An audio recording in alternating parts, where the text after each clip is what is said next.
एक दूर दराज गांव में अली नाम का एक नेक नौजवान रहता था। वो दिन रात अल्लाह की इबादत में मशगूल रहता, लोगों की खिदमत करता और अपने किरदार की पाकीज़गी की मिसाल समझा जाता। गांव के लोग इसे वली अल्लाह कहते थे, क्योंकि इसके चेहरे पर नूर और ज़ुबान पर ज़िक्र इलाही जारी रहता।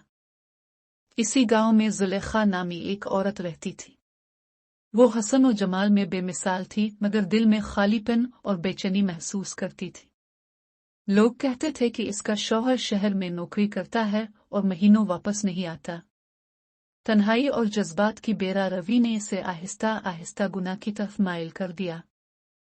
एक दिन ज़ुलेखा ने अली को रास्ते में रोका और कहा, तुम बहुत नेक हो, सब तुम्हारी तारीफ करते हैं, क्या मैं तुमसे कुछ वक्त मांग सकती हूँ?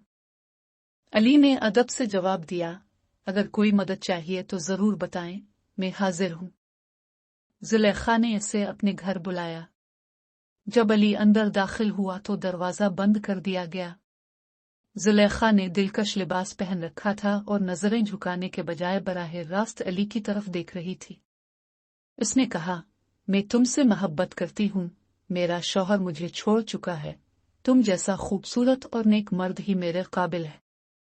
अली ने फौरन अपनी नजरें झुका लें और कहा, अल्लाह से डरो, ये वो रास्ता है जो हमें जहन्नम की तरफ ले जाएगा। मेरे रब की निगाह मेरे और तुम्हारे बीच है, मैं उसकी नाफरमानी नहीं कर सकता। ज़ुलेखा की आंखों में आंसू आ गए।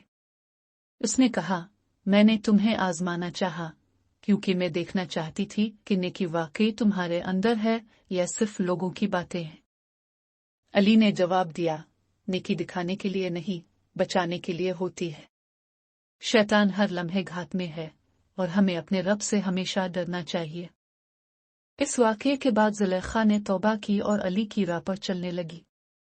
गांव में ये बात फैल गई कि अली ने न सिर्फ खुद को बचाया बल्कि एक गुमराह दिल को हिदायत की तरफ मोड़ दिया।